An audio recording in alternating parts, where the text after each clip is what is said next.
Hi there, trailer owners. Today in your 2021 Vanleigh Beacon, we're going to be taking a look at and showing you how to install Kodiak's disc brake system.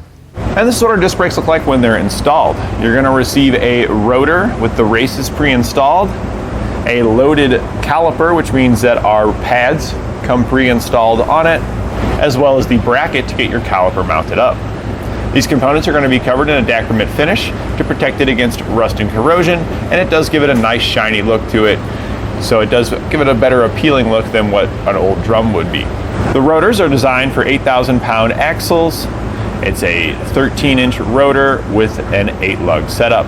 Compared to your drum brakes that you had on here before, disc brakes are going to have a decreased stopping distance. You'll be able to stop your trailer much faster with these because there's going to have more surface area here for our clamping force of our caliper. We're going to have a higher pressure due to the actuator that we've got up there than what our old magnet style drum brakes would have. And it's going to be a smoother operation since it is a fluid pressure that runs to the back. It has to build up that pressure, which kind of starts off at slightly lower and it builds up really fast.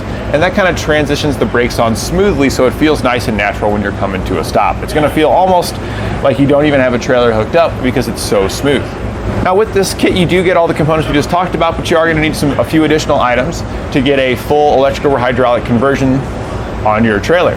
So if you follow along with us now, we'll show you how to get these installed and talk about some of the additional parts that you'll need. We'll begin our installation by removing our old brake drum components. To do this, you'll want to first lift your trailer up by the frame and support it by stands. We're using a lift here at eTrailer to lift ours up. Once you've got it supported by the frame to where the wheel's off the ground, you can go ahead and remove your lug nuts and get the wheel out of the way. Once the wheel's off, you're going to see your drum here. We now need to remove the drum. It's always a good idea to give it a little bit of a rotation just to see if it rotates. If it doesn't, you may need to go on the back side and loosen up the adjuster for the brakes to bring them in, so that way you can get the hub to slide off. If it's really hard to turn, you might have a hard time sliding that off. You can access the adjustment through this hole here.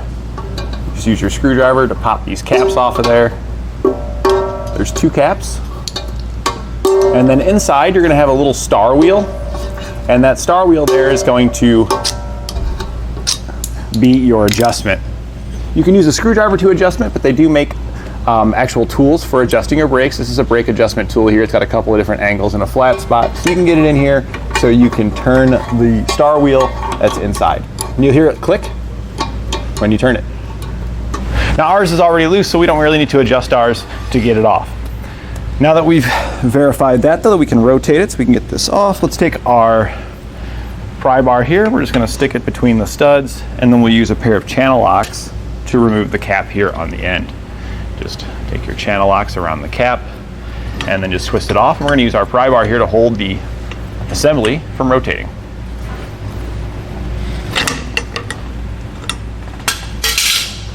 And that'll just thread off of there, and that's going to reveal the nut and cotter pin inside that's holding our assembly on. Now this is a pretty messy job, so you do want to make sure you've got some rags on hand, and you may want to wear latex gloves if you're concerned about your skin becoming irritated by the grease here. Doesn't really bother me, but some people have reported that it does irritate their skin. So we're just gonna clean a little bit of that off of there so we can see our cotter pin. Our cotter pin's located here. There's the eyelet at the top, and this end here we need to bend down so we can get it removed. So we're just taking our pliers here and we're just bending that down straight. Once you have it bent down straight, we can grab it here at the bottom and push it up a little bit. Once your eyelet sticks up, I like to take a small screwdriver and just poke it in there. So we can kind of use our screwdriver here to just pry it out of there. We can now remove the nut. We're just going to use our pliers to do so. It shouldn't be on there tight. You should be able to grab it pretty easily and just unthread it off of there. You can do this by hand, but I prefer to use pliers just because I don't want to make a mess all over myself. Once we've gotten our nut removed, there's our outer bearing there, and there's a washer on it here. We need both of those. So what I like to do is just kind of pull outward on the hub a little bit. That's going to help slide that bearing out. And we can use our screwdriver here to work it out the rest of the way. Trying to get behind the washer there. So we can prop that off. And then next we'll get our bearing out of there. You can pull that off and it should just fall right out of there. The entire assembly now is just going to slide straight off. So we're we're just gonna bring it towards us and then we'll set it aside.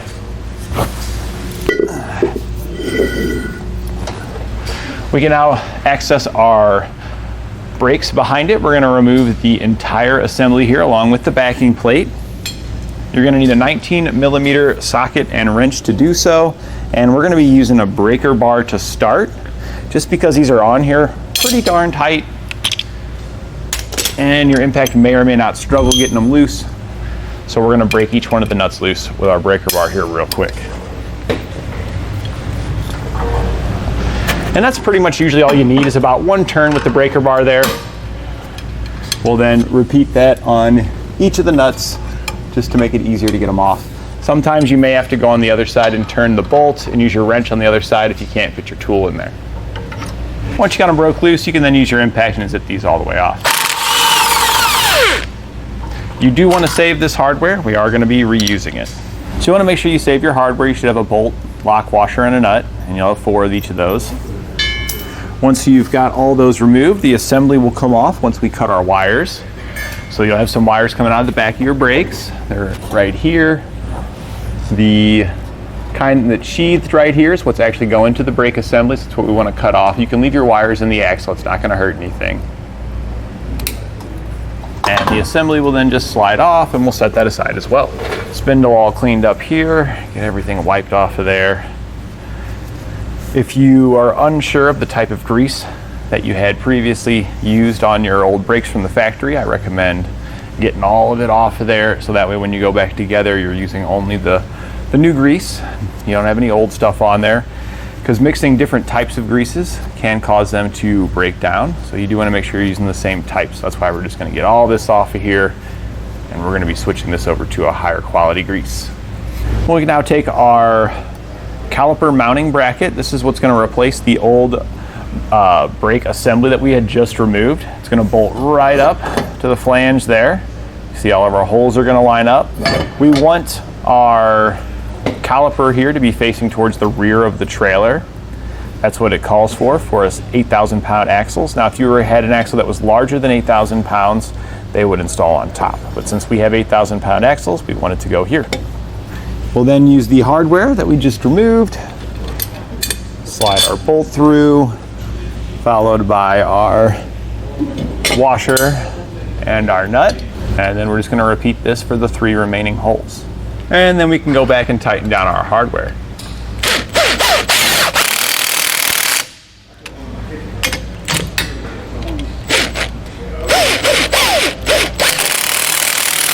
And then we can torque our hardware to the specifications outlined in our instructions.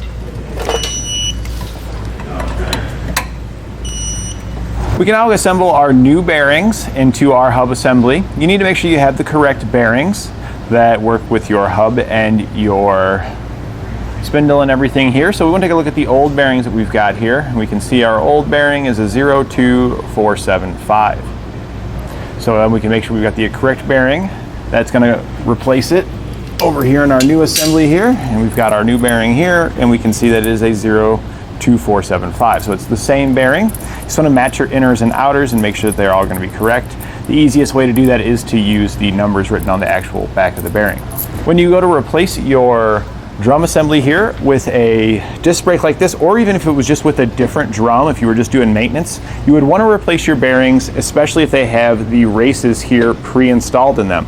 Because your old bearings, when they were inside the race there and they have been run around, they wear themselves into a pattern inside the race and they become matched with that race. They really at that point are only good if they're used with that particular race. It's very difficult to take a race out and to transfer it over to another one without damaging the race. So the best scenario is to just replace your bearings whenever you're replacing these components, so that way they can wear in, get that nice to match set, and then you're good to go. And these are going to last a very long time as long as you maintain greasing them.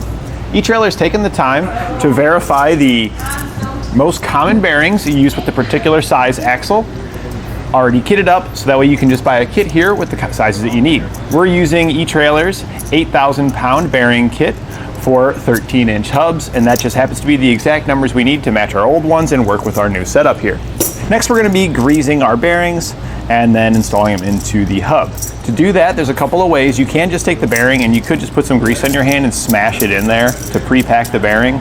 but that's the messy way to do it, and it takes a lot more time to do it that way, and it's a lot harder to tell if you get it fully packed all the way around because you're gonna get grease all over everything. With a bearing packer here, you can get something like this here at eTrailer, and this is gonna make your job a lot easier and faster. You just drop your bearing in. We put the tapered side with the smaller end of the tapered down and the larger circle facing up. We can then take the top of the bearing packer here. This just goes right down on top, and then we're just gonna put some force on it, and I kind of like to give a little bit of a rotation like this, and you're gonna see grease push up in between the rollers, and that's what we're looking for. We want it to be packed inside the bearing. So this is what we want to see when we're done there. You can see we've got grease squeezed in between each one of our rollers there. That's gonna ensure we don't have any dry bearings that are gonna be rolling around on the inside of there. So now we've got that packed, we can put it inside of our hub. So we're just gonna drop that down in there. And you can take some of that excess grease in the middle there, and we're just gonna put that around the outside. You can just wipe it off. It's just gonna make it a little bit less mess when we go back together. Now we've got that bearing in there, we can take our grease seal, and we're gonna install this into the back to hold that in place. Now the bearing that we put in first is the inner bearing. That was the larger of the two bearings, and that goes in here on the back side and gets sealed in with a seal. The outer bearings are a smaller one here, and that's gonna go on afterwards. So line that up, and then we just wanna drive this straight down in there. There's a couple of ways you could do this. There are seal drivers, which you can get here at eTrailer, or you could also use a block of wood. Now I'm gonna show you the block of wood method, but I do highly recommend a seal driver because these discs here aren't like your typical discs and drum assemblies where your grease seal is installed flush into the back. With these, it's actually installed slightly recessed. So you're gonna need something to put it in further than just flush, because the wood here is only gonna drive this seal in until it's flush with the back side. And that's exactly how your old hub's gonna look, just like that. It's gonna be completely flush with the back side, and in most cases, that's where you would stop. But on these, if you see, they have like a slight chamfer there. That little bit of an angle means that our seal needs to go just a little bit deeper. So we're gonna be using a seal driver to do so. If you don't have seal drivers, you can get some here at eTrailer from Performance Tools, or you could use a very large socket that's a very similar size diameter to tap it in the rest of the way.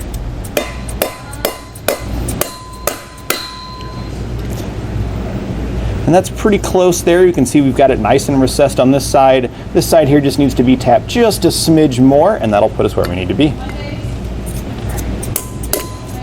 With our seal installed, we can go ahead and prepare the outer bearing. We're just gonna drop it into our packer and get this one packed up. I'm gonna leave it in the packer after I get it packed, because this is gonna slide on after we slide the assembly on. So this way it's just prepared for us when we get to that point. Next, we can take our whole assembly here and we're gonna slide it in place. When sliding it on, you do wanna be careful. We don't wanna nick the rubber part of our grease seal here on the threads or anything on here. We wanna make sure we get that slid nicely through our grease seal. So we're just taking our time. We're going kind of slow. There we go, right past anything that's gonna damage our seal, and then get it all the way seated up there. Now we can take that outer bearing that we had pre-packed. We're gonna grab that. And that's just gonna slide in. You can see here, I really like to use screwdrivers when doing this. It helps minimize the mess that you're gonna get everywhere. Now that you've got the new bearing on there, we are gonna reuse our washer. So I'm just gonna grab a rag and get that grease off of there, and we'll slide this on right after that. And then just push your bearing and your washer in.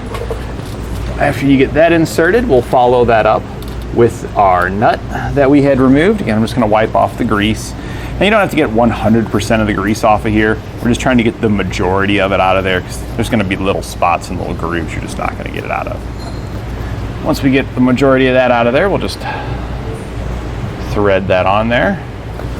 And this nut, when we took it off, it probably wasn't very tight. It's not supposed to be tight.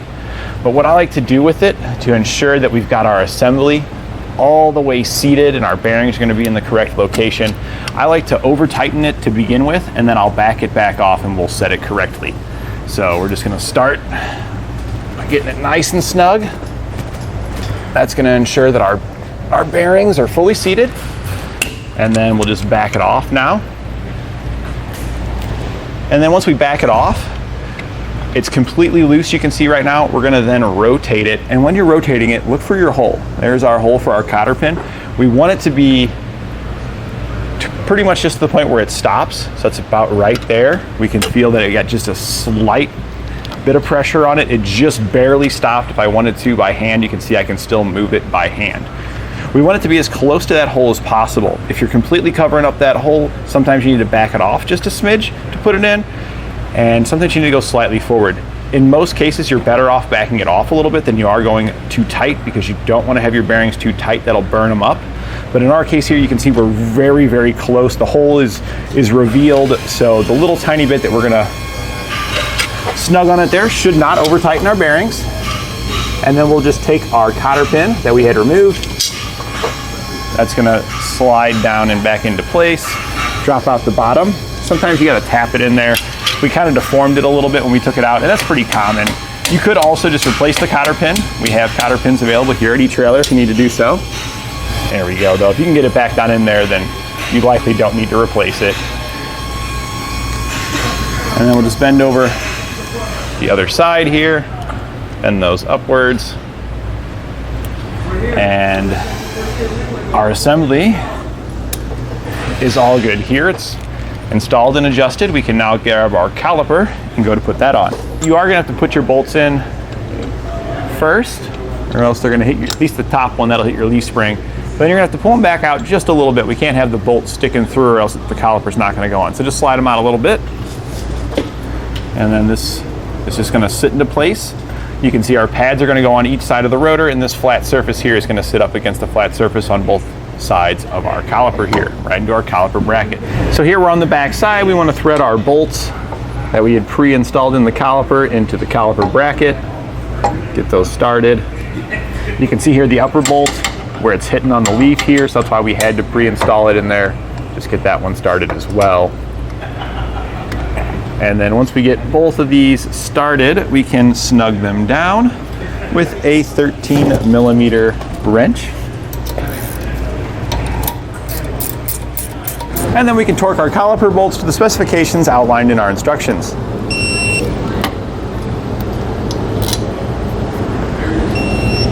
We can now take our grease gun and we're going to put it on the end of our Easy Lube here, and we're just going to pump this up until we see grease to start to come out from behind our bearing.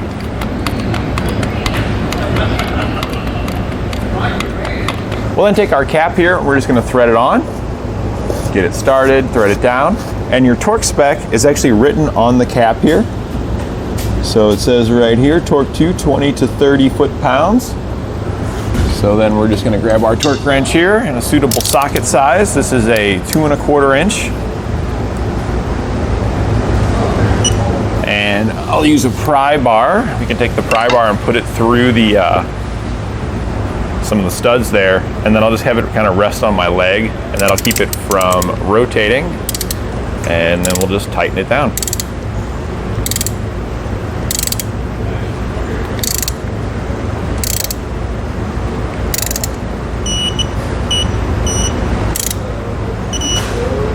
So now that we've got this brake fully installed, you can repeat the same process over on the other side and on our other axle.